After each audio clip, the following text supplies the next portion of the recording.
What up, guys? The Bench Buddies are back with my Week 14 NFL Power Rankings. And as you can see below, the biggest movers this week are the Colts moving up 2 spots after their gritty win almost at the end of the game.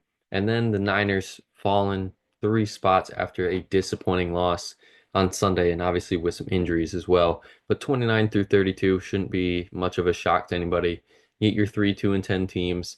The Titans fall back down to earth in a very ugly loss.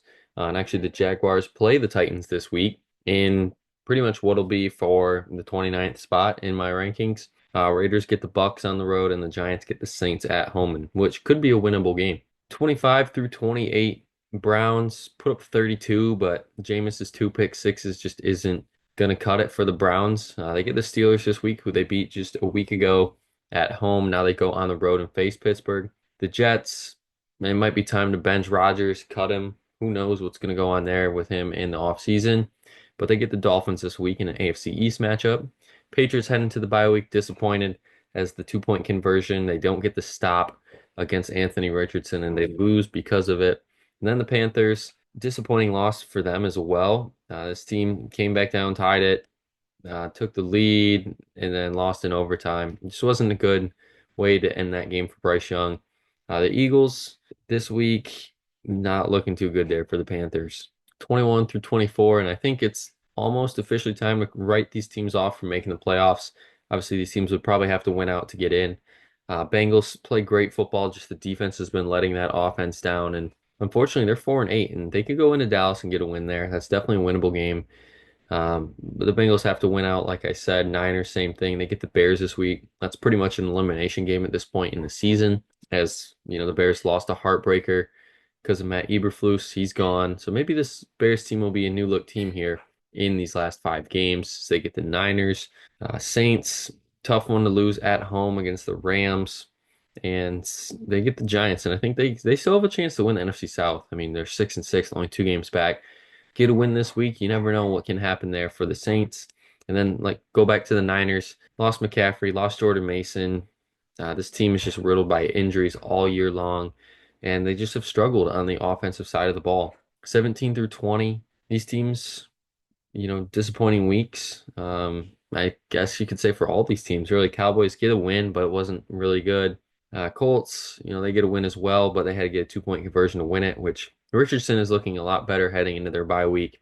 And I think that's a good sign there for the Colts. Maybe they can make a late surge into the playoffs. The Falcons and the Dolphins, disappointing showings this week, especially from the Falcons, which kind of felt like a must-win game for this team to really take it to a new level in the NFC South, but they fall back down to 500 as Kirk travels back to his old stomping grounds in Minnesota this week, which will be a great game. And then, like I said, the Dolphins, Mike McDaniel could be on the hot seat if they keep losing some games here. I think they're going to get a win against the Jets as long as Tua's going to be fully healthy and play. I think this Dolphins team still has an outside chance of making the playoffs. 13 through 16, typical. You find 2 NFC West teams here. Rams move up 1, Cardinals move down 2 with win and a loss. Bucks get an overtime win. Like I said, it wasn't pretty, but a win is a win for them, and they're tied for first in the NFC South.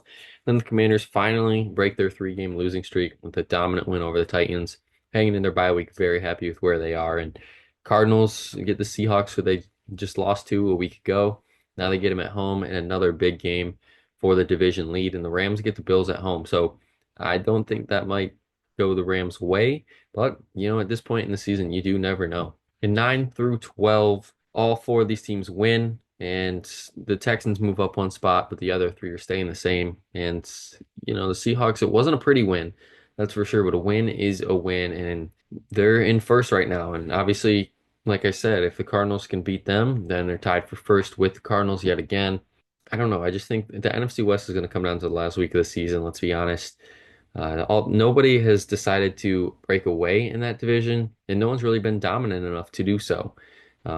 Broncos and Chargers, obviously in the AFC West, they're just playing catch up to the Chiefs at this point, but both those teams look like they are going to be playoff teams this year. And speaking of the Chiefs, obviously the Chargers, you can see there, are going into Kansas City this Sunday night, which will be a great game. And for the Chargers, if they want to have any hope at winning the AFC West, they have to win that game. 5 through 8, the Packers, Steelers, and Vikings all move up 1 as the Ravens move down 3. because of their loss to the Eagles. And, it kind of seemed like they really weren't playing their brand of football all game. 8-5 is a little cause for concern. I know this team and the offense has been really good, but those five losses are interesting to look at if you really want to talk about it because, everybody thinks that this team can go to the AFC Championship still, which they still can. Don't get me wrong, but the five losses is a little concerning through 13 weeks in this point. I get they're going into a bye week, probably gonna be 8-5, more than likely gonna be 2 games behind in the AFC North behind the Steelers. So I'm assuming the Steelers are going to beat the Browns this week and get some revenge.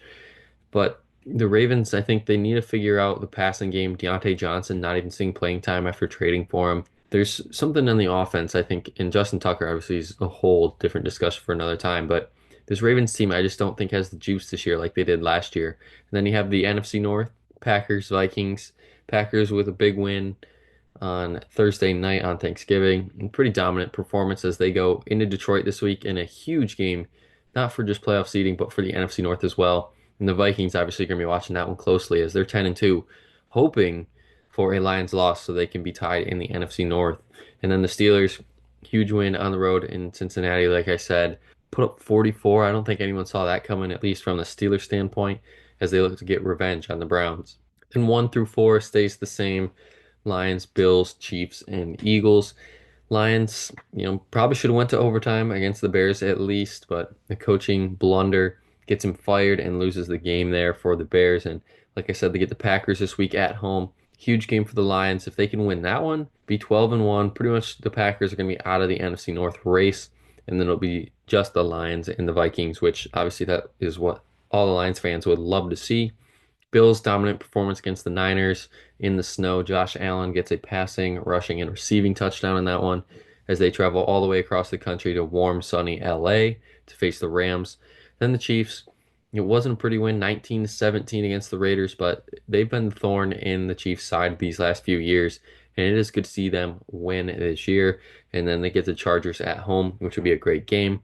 Then to wrap it up, you get the Eagles at 4, go on the road to face Baltimore, beat them. Saquon has another great game, and this team is clicking right now. I think it's what 8 straight wins, something a lot of straight wins, and they get the Panthers this week, and I think they're gonna just keep on adding to that total as Saquon and this offense is just taking over the NFL. And that's gonna be it for my Week 14 power rankings. Check back next week to see where your favorite team ranks. But until the next time, the Bench Buddies are out.